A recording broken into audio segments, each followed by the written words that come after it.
ఆంధ్రప్రదేశ్ రాజకీయాల్లో గత కొంతకాలంగా ప్రకంపనలు సృష్టిస్తున్న తిరుమల లడ్డూ కల్తీ వ్యవహారం ఇప్పుడు దేశ అత్యున్నత న్యాయస్థానం సుప్రీంకోర్టు గడప తొక్కిన వేళ ఊహించిన మలుపులు తిరుగుతుంది. ముఖ్యమంత్రి చంద్రబాబు నాయుడు ఈ అంశాన్ని అత్యంత ప్రతిష్టాత్మకంగా తీసుకున్నప్పటికీ కోర్టులో జరిగిన పరిణామాలు రాష్ట్ర ప్రభుత్వాన్ని ఒక రకమైన ఇబ్బందికర పరిస్థితిని తలెత్తేలా చేశాయి. ముఖ్యంగా ఈ కేసులో ప్రభుత్వం తరపున వాదనలు వినిపిస్తున్న ప్రముఖ న్యాయవాది సిద్ధార్థ లోద్రాకు ధర్మాసనం నుంచి గట్టి ఎదురుదెబ్బ తగిలిందని రాజకీయ వర్గాల్లో చర్చ నడుస్తుంది. లడ్డూ తయారీలో జంతువుల కొవ్వు కలిసిందన్న ఆరోపణలపై సరైన ఆధారాలు ఇంకా బహిర్గతం కాకముందే బహిరంగంగా వ్యాఖ్యలు చేయడంపై న్యాయమూర్తులు తీవ్ర అసహనం వ్యక్తం చేసినట్లు సమాచారం. కేసు విచారణ సందర్భంగా ధర్మాసనం సంధించిన ప్రశ్నలు ప్రభుత్వ వాదనలోని డొల్లతనాన్ని ఎత్తిచూపాయి. దేవుడికి సంబంధించిన అంశాల్లో రాజకీయ జోక్యం ఎంతవరకు సమంజసమని న్యాయమూర్తులు ప్రశ్నించడం చంద్రబాబు నాయుడు సర్కారుకు ఒక పెద్ద షాక్ అనే చెప్పాలి. విచారణ జరుగుతున్న సమయంలోనే ఆధారాలను ప్రజల ముందుకు తీసుకురావడం వల్ల దర్యాప్తు ప్రక్రియ ప్రభావితం అవుతుందని కోర్టు అభిప్రాయపడింది.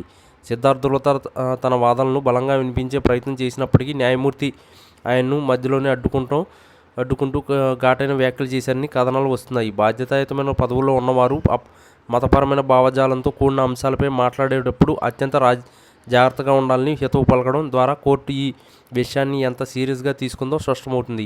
ఈ పరిణామం తెలుగుదేశం పార్టీ శ్రేణుల్లో కొత్త ఆందోళన కలిగిస్తుంది.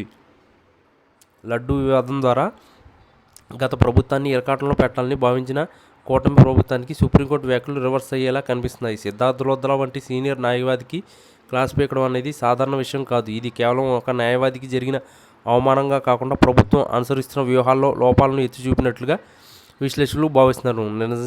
నిజాలు తెలియకముందే లడ్డూ అపవిత్రం అయిందని ప్రకటించడం ద్వారా కోట్లాది మంది భక్తుల మనోభావాలు దెబ్బతిన్నాయని కోర్టు పేర్కొన్నట్లు చంద్రబాబు నాయుడికి రాజకీయంగా ఇబ్బందికర పరిణామం.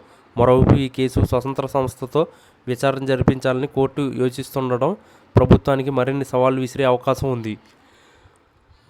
రాష్ట్ర ప్రభుత్వం ఏర్పాటు చేసిన సిట్ విచారణపై కోర్టుకు పూర్తిస్థాయి నమ్మకం లేకపోవడమే దీనికి కారణమని తెలుస్తుంది.